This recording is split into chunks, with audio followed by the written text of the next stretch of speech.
Live from WTVO Rockford and your home team. Eyewitness News at 5 starts now. A woman targeted. Now a man is caught after police say he set her house on fire and tried to kill her.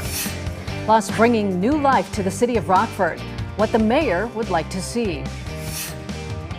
I mean, what draws more attention than the cop up on top acting like one of those blowy fans? And local cops spend some time up on rooftops, all for a good cause. Good evening, I'm Mimi Murphy. A Rockford man is charged with setting fire to his girlfriend's home, then shooting her a few weeks later. Joe Williams was taken into custody yesterday. Police say the 59-year-old shot her while she was sitting in her car on May 2nd. She was hit in the neck and taken to the hospital. The woman told police she believed Williams also set her house on fire on Harper Avenue back in March. Detectives were able to track Williams' cell phone, which showed he was on scene at the time of both the shooting and the fire. And video showed his car going toward the home. Williams is charged with arson and attempted murder. We're committed to supporting survivors of sexual and domestic abuse. There's a list of resources that can help anyone who may be struggling. You can find that by going to our website, mystateline.com, and clicking on the Stateline Strong tab. A busy Rockford road is still closed after a gas leak this morning. This happened on Auburn Street near the North 2nd Bridge by the river. NICOR tells us the leak is coming from a railroad embankment. Crews shut off the gas to that area. NICOR says it's working with Rockford Fire and the railroad to ensure safety. Permanent repairs will be made in coming days. The westbound lanes of Auburn are still closed. Business development takes part of the focus during Rockford Mayor Tom McNamara's regular update. Things are happening in several parts of the city. Nikel Delgado was there. Nikel, the mayor says people in one area especially need access to basic resources. That's right, Mimi, and there was a lot to talk about and businesses on how the city has gotten new ones coming in and going. Mayor says he wants to see more of that. We're starting to see some successes west side of downtown. Rockford Mayor Tom McNamara is excited about the progress being made. He talks specifically about one Urban Equities project. The company's taking an existing family-owned pharmacy at the corner of State and Church Street and expanding it to a fresh market. Mayor McNamara calls that a good start. The west side of Rockford still is in need of grocery stores, and that's something we're actively engaged with every single day. Schnucks had a location on the west side on Rockton Avenue. That closed about 5 years ago. McNamara says it could take a while, but there are some developments in the works. So Aldi has some plans to expand their footprint on the west side. It's not a doubling of their footprint, but they will be looking to expand it, which is promising, but we still have a long way to go. In 2014, Schnucks also closed a store at Rule and Prospect in Rockford. That recently saw some new life. If you look at what's taking place on Rule Street, I think what Carpenter's Place did is bringing some retail. It's not a grocery store, but filling that vacant storefront. It's really done well. McNamara believes when it comes to the center of the city, there's one particular type of business he and city leaders would like to see. There's been lots of talk about storefronts moving, but I know information that many of those storefronts will or have been already under leased for the coming months. So excited about the new and revived locations that'll be downtown. Housing market is going really strong in downtown. I would say one area that I think could be enhanced is kid-friendly. We don't have a lot of kid-friendly restaurants in downtown. Mayor McNamara covered a lot of ground in this news conference. He plans to summarize a lot of that, including successes, challenges, and goals for the future when he gives State of the City speech. That's scheduled for this May 30th at City Hall. Mimi? All right, thanks, Nikel. Legislation that would make school meals free for all Illinois students is headed for the governor's desk. It provides state funding to schools to improve healthy meal options.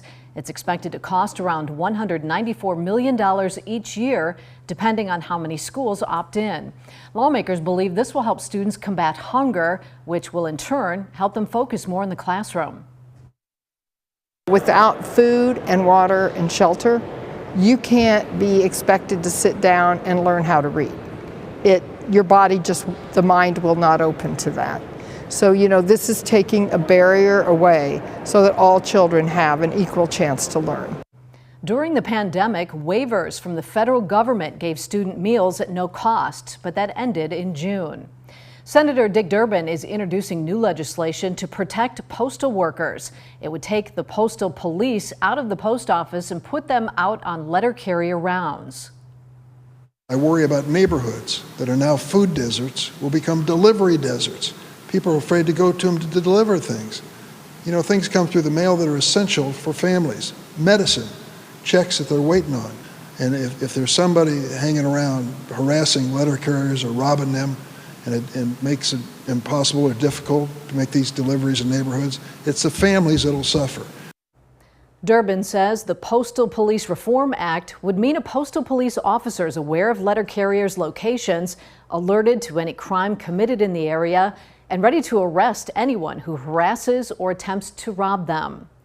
A Wisconsin hospital is making it easier for people to get help. UW Health is relocating one of its MedFlight helicopters to Janesville. They say doing this will allow them to respond much faster to areas outside of Madison where the hospital's based. The medical director of the MedFlight says the decision to move was based on where the most transport request calls are coming from. Yeah, we found that most of the patients and hospitals we serve are obviously outside of the Madison region, and so the closer we can be to them, the sooner we can be at bedside helping patients there, and then the sooner we could also be at the scene of any accidents or incidents. The advantage of moving one of our pediatric neonatal teams to Janesville is it gets them much, much closer to northern Illinois, and a lot of our pediatric neonatal patients will come from the Rockford and northern Illinois communities. The new base will be at the Southern Wisconsin Regional Airport in Janesville. It will open later this year. The running joke is that police officers spend a lot of time in donut shops. Some local officers took that to a new level today, literally. Law enforcement across the state spent the morning on top of local Dunkin' Donuts for the 20th annual Cop on a Rooftop. They're working to raise awareness and money for the Law Enforcement Torch Run, which supports the Illinois Special Olympics. The organization is close to one Rockford police detective's heart. For me, I take this personally because I have an autistic son, and I like knowing that I have this option that there's these additional services for him, so he can go out and have some fun, be among peers and still get out in the world and community, and have people that go and support him. Last year, $925,000 was given to Special Olympics Illinois. Money as a motivator coming up. Why 2 U.S. lawmakers want to withhold or even block paychecks to members of Congress. And coming up at 6, in memory of Zachary, how a new bill's honoring a local kid who committed suicide and protecting parents all around the state. Our temperatures only made their way into the upper 60s today. We've actually been a little bit cooler as we got into the afternoon after this morning's cold front. However, temperatures rebound back into the 70s and eventually the 80s very quickly. I'll let you know just how quickly coming up in just a few minutes. You're watching Eyewitness News, your home team with Eric Wilson, Mimi Murphy, Scott Leber, and meteorologist Jordan Wolf. A new bipartisan bill would block paychecks to members of Congress if the U.S. government defaults or shuts down. As Hannah Brandt reports, the sponsors are trying to motivate their colleagues to make a deal. With the threat of a default looming over the economy, Congresswoman Abigail Spanberger wants to pass a bill putting lawmakers' paychecks on the line. In the event of a default or government shutdown, members of Congress do not get paid. Right now, President Biden and Republicans are locked in a stare-down, with Democrats demanding Congress raise the debt ceiling and Republicans refusing to do that without spending cuts attached. Negotiators met all week to try and strike a deal, but on Friday, they abruptly decided to stop. Speaker McCarthy says that's because the two sides haven't found enough common ground. We've got to get movement by the White House, and we don't have any movement yet. So, yeah, we're going to pause. Congresswoman Spanberger tells me passing her bill to block pay would make lawmakers more accountable and add personal urgency. Inaction has grave consequences for our economy, for our communities, for our national security. And so that's the point of this legislation, to avoid that inaction. She calls this last-minute scrambling inexcusable. If it needs to be personal and it needs to be a gut punch for any member of Congress, it's going to be a gut punch for the American people if we default. It's a gut punch every time the government shuts down. While she's hopeful they'll reach a deal, if not, it should be something that we absolutely feel right along with our constituents. Republican Congressman Brian Fitzpatrick is the co-sponsor of the bill. But the duo needs to find more supporters to actually get the legislation passed. In Washington, I'm Hannah Brandt. A rainy morning leads to sunshine coming up. Jordan will let us know what the weekend looks like.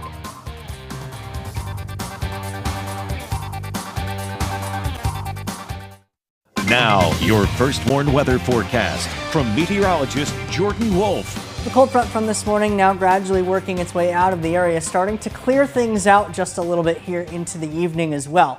Carrying with it not only the rain that we had earlier this morning, but also some of the wildfire smoke that's been impacting us over the last few days. That wildfire smoke, though, still showing up as we look at this particular model with that cold front lining up and actually drawing a lot of that smoke with it. However, if we continue to have those fires burn across parts of Canada, some additional smoke could eventually work its way down here. And if that ends up happening, it's likely not to go very far into the middle of the week because of the blocking pattern that we are going to have set up. Some of the smokier skies that we could see earlier today actually showing up in Dixon. Ed Pilar sent these pictures to us from one of the drone photos that he had taken earlier this afternoon, showing up with very, very milky skies with a lot of that smoke that had been transported closer to the surface. Now many of those skies are looking at least a little bit clearer of smoke. However, some upper level clouds still trying to work their way through across the state line. That smoke did end up getting transported a little bit closer to the surface because that cold front came through, drawing some of that cooler, denser air closer to the surface, drawing with it a lot of that smoke. And that's why we may have been able to even smell some of that earlier this morning just after a lot of those rain showers came through. We're not able to smell that earlier in the week because of just how far up in the atmosphere that smoke had existed. Again, that cold front now working its way out of the area, starting to clear our skies further out behind it. Temperatures now falling back just a little bit as well. We did not get a whole lot of rain from what we saw earlier today, but many spots were just under 1/4 of an inch, or even Monroe picking up nearly 1/2 of an inch of rainfall. Checking in with one of our weather watchers, Terry in Genoa, reporting a temperature of 67 degrees, 57% humidity, winds coming out of the northwest, a little bit on the stronger side as we're going to continue to see the rest of the evening as well.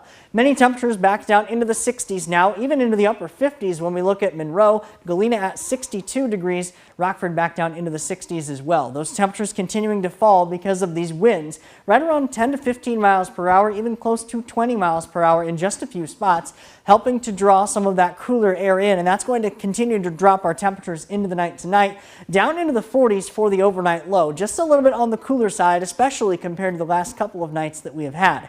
We do warm back up into the 70s tomorrow, but only to 71 as we get a lot of that sunshine once again.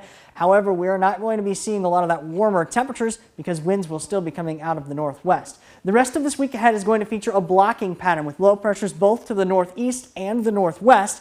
That's going to keep our weather very, very calm for the middle of the week. Not a whole lot of rain to talk about, but also if we get that that smoke, as I mentioned, it's probably not going to move around very much because the upper level pattern is going to remain very, very stagnant into the middle of the week. However, that does bring our temperatures back up into the 70s as we get into Sunday, a lot of sunshine, and then even into the 80s, Mimi, for the middle of the week, roughly 10 degrees above normal for this time of year. Wow, it looks great. Thanks, Jordan.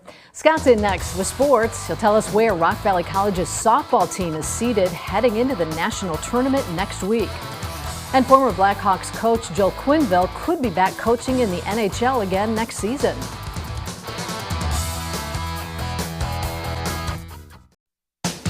Now sports with sports director Scott Leber.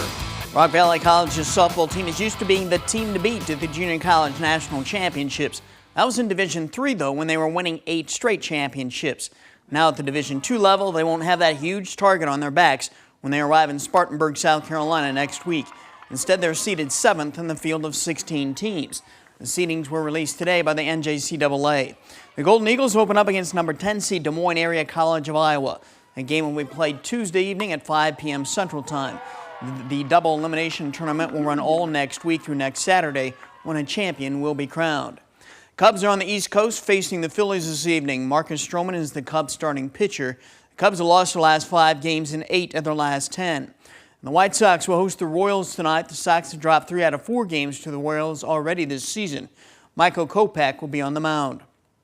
Former Blackhawks coach Joel Quenneville could be back on an NHL bench next season. He's scheduled to meet with Commissioner Gary Bettman after the playoffs end to discuss his status. Quenneville hasn't coached since October of 2021 when the Kyle Beach sexual assault revelation came out. Quenneville was the Blackhawks coach when all that went down. Quenneville had been coaching the Carolina Panthers when the Beach news came out, and Quenneville was forced to resign. Mitch Trubisky has found a home with the Pittsburgh Steelers. They want him back enough so that they've given him a new 3-year contract. Trubisky will continue to provide competition for second-year quarterback Kenny Pickett. One of the NFL's all-time greats has died. Jim Brown has passed away at the age of 87. Brown played 9 NFL seasons with the Browns. He led the NFL in rushing 8 of those 9 years, and he was the league's MVP 3 times. The Heat and Celtics will be back on the court tonight for Game 2 of the NBA's Eastern Conference Finals. The Heat took Game 1 in Boston on Wednesday by rallying from 13 points down, and they expect the Celtics to come at them hard tonight. We're not happy with just saying, okay, we got 1. I think we just go out there and we want to play and lace them up and get a chance to win 2. At the end of the day, we're competitors and we want to be competing at the highest level at all times. At Sports, we'll be right back. Well, your forecast is looking terrific, especially this weekend. Right, for the weekend and even the week beyond. I mean, it'll be a little bit warm as we get into the middle of the week, but not really crazy warm like upper 80s or 90s or anything like we're talking about. It's going to be a nearly picture-perfect week ahead, especially as we get into the later part of the month of May. The first one, interactive radar from Rockford Auto Glass & More, showing that cold front that brought some rain showers to the area earlier on into the evening, now clearing as we get off to the east and the southeast, leaving us with clearer skies, also drawing with it some of the smoke that we've been dealing with for the last few days. We could see that return as we get into the middle part of the week, or the early and middle part of the week, but temperatures overall definitely a lot better, returning back into the 70s by the time we get into Sunday, and then the 80s by the time we get to Tuesday. All right, thanks, Jordan, and thanks for joining us. Have a good evening.